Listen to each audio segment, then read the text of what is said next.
What up, Fight World? It's your boy Ego, and I'm back with some more boxing. Back with my original segment, Boxingego First Look, a tell of the tape, a sneak peek, a preview of the fight before the fight. April 22nd, it goes down on Showtime. Thank you, Al Heyman. Thank you, Showtime. Berto versus Porter is the main event. On the undercard, you have JERMELL CHARLO versus his mandatory, #1 mandatory with the WBC, and that's Charles HATLEY. Good fight. And I've already done a first look on Berto Porter. Make sure you guys check that on the channel. And I like this fight with Charlo. This was supposed to actually have a triple header with Luis King Kong Ortiz. He's injured, so it doesn't have that fight. But my dude Richardson Hitchens, he's fighting on the undercard. And I don't know if it'll be televised, but he's a talent to look out for. I got some interviews coming up with him. Make sure you guys check that on the channel. Now, I like the Charlo HATLEY. Of course, it's a mandatory, so it's an order of business he has to take care of. But both guys are in a similar situation. I actually covered Charlo's last fight. It was in Las Vegas at the Chelsea, and it was in May of last year. He fought John Jackson. I had him down going up into that fight, and he was losing rounds, just getting kind of outboxed by John Jackson. And out of nowhere, he stung Jackson with a shot that he really wasn't recovering from. And Jackson made an ill mistake, and he turned his back. And then Charlo just let him have it. I think he ripped maybe a left hook, a nasty hook, and the ref stopped it because he was done for. He didn't have his senses. I mean, you know the rules. Protect yourself at all times. And that's what John Jackson failed to do in that moment when he was getting hurt. Similar situation, Charles HATLEY's been on a long layoff. He last fought a little bit longer. He fought November of 2015, but he did go over to Melbourne, Australia, and fight Anthony Mundine, who was the hometown fighter, and he ended up getting a TKO stoppage. So both guys coming off of TKO good wins. They just haven't fought much since their last bouts, and this is a good fight. One guy's from Houston, the other guy's from Dallas, so a little bit of rivalry, territorial stuff. Who's the better fighter, who's the better representative of Texas. And I caught up with JERMELL CHARLO at his media day in the Gleason's gym in Brooklyn. And he says he feels good. He switched his trainer. Some of you guys may not know. He is no longer with Ronnie Shields, and he's with Derek James, who trains Errol Spence Jr. So he says he bounces around from Texas to LA, and he likes it. He says he needed something fresh, and he, for whatever reason, he prefers the relationship he has with James now. It's just something fresh. It's new. He's learning new things, and that's good. And again, he's still undefeated. I will always be an advocate of fighters, if they feel the need to make switches, do that. Don't wait till you take a loss and then like, hey, I need to switch things up. If you feel you need something, a breath of fresh air, or this guy's not getting through to you, or whatever the situation is, make that switch. You don't always have to wait for a loss to come. So I commend Charlo for taking his career in his own hand and deciding what he wanted to do. Now, on the flip side of that, I don't like when fighters bounce around and keep firing and switching. That gets a little messy. Chad Dawson comes to mind. In his career, which is not like he has a Mayweather career where he's been fighting for 19 years, he's had like 11 to 13 different trainers. That's excessive to me. But if a guy is a long-time trainer and you want to learn something new, then you don't have to wait for a loss. So shout out to Charlo for that. He's also been sparring with Errol Spence Jr., so I'm sure that's great work. Even though Errol Spence Jr. is a welterweight, not a junior middleweight, he says and attests to Spence's power and just knowledge of the game. And he's saying guys like Arnett and Errol Spence, they're pushing him to get to the next level, and he feels like he's peaking. He feels like he's in the best shape, and he credits his success to strong sparring and just having a strong team. So I'm not mad at it. As far as Charles HATLEY, this is an opportunity. The Charlos, both of them have a bigger name than HATLEY.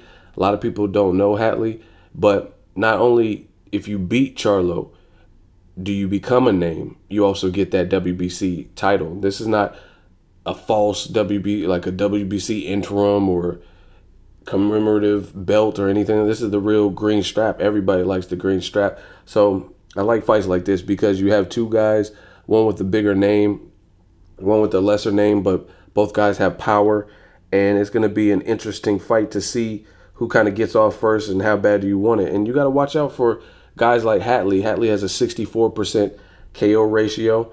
His nickname is the Future. He's going to be a little bit smaller than Charlo, but guys like that have nothing to lose, but they also have some pretty good experience. Hatley, he hasn't been in with the biggest names, but Anthony Mundine, Saul Roman, who's a guy who fought a ton of people, including Curtis Stevens. He's been in there with some of those people. Leonardo Tyner, if you guys remember, Leonardo Tyner sparred again, or he actually sparred with Shawn Porter when Shawn Porter and Keith Thurman got postponed because Keith Thurman got in a car accident. He was sparring with him, with Porter, for that exhibition match. He lost to Tyner, but that's not a bad loss. Tyner's been in there with Adrian Granados, who just gave Broner a hell of a fight. He also has been in there with Canelo Alvarez. A lot of people don't know Leonardo Tyner. His amateur pedigree and like what he's done as a pro, you look at it, he has double-digit losses, 10 losses, but he's been in there with the best. He's been in there with Antonio DeMarco. He's been in there with Thierry Jean, Jesse Vargas, Kevin Bezier. He's been in there with Granados, a ton of people.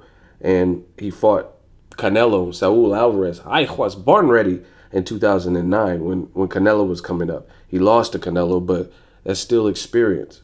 So guys like Hatley bring in a lot of experience because you have to look at who they fought. And fighting a guy like Leonardo Tyner, who also fought Lamont Peterson, Mike Arnautis, he's been in there with the quality people. So Hatley, even though he lost to Tyner, that's experience. And sometimes it's not all about being undefeated and protecting your O and preserving your O. Sometimes that loss pushes you to the next level. I think a recent example of that was Danny Jacobs. He did much better. Golovkin was supposed to be the boogeyman, and Jacobs, a guy who'd been stopped before earlier in his career, he took that early loss and that criticism that people were giving him, and he made something out of nothing, and his stock didn't drop even though he lost to Golovkin. Some people had him winning. So it'll be interesting to see if the Hatley story versus Charlo is anything like that, or is it just the JERMELL Charlo show. But either way, I'm looking forward to it. There's a lot of action at 154. You have Jared Swift Hurd, who became IBF champion. You have guys like Demetrius Boo Boo Andrade, who got a version of the belt. So it's just a lot of different ways to mix and match the 154-pounders, even though his brother, he wouldn't fight his brother, but even though his brother and Canelo and some other people have left, you also have Cotto, who knows. I mean, they're talking about him fighting Kamagai, but I'd much rather see him fight JERMELL Charlo, fights like that. So a ton of different options. Now let's take a look at the tail of the tape. JERMELL Charlo has an unbeaten perfect record of 28-0. Meanwhile, Charles Hatley has a record of 26-1-1. Again, that one sole loss was to Leonardo Tyner, and he did lose via TKO stoppage. The age advantage goes to JERMELL Charlo, who's the younger fighter, age 26. Charles Hatley is 31 years old. But again, it'll be interesting to see how age is applied. Age could be a good thing or it could be a bad thing. If you're older and you're fighting fresh guys, then obviously it's a bad thing. But if you use that age as experience, then it could be a good thing. Height is pretty close.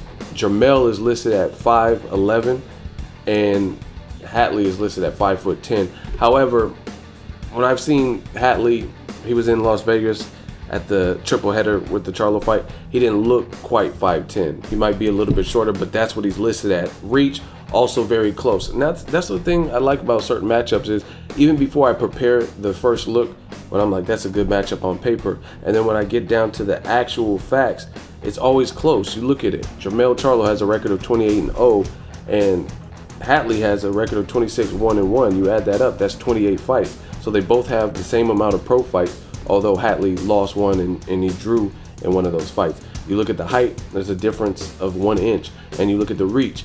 Charles Hatley has a reach of 72 inches. JERMELL Charlo has the longer arms at 73 inches.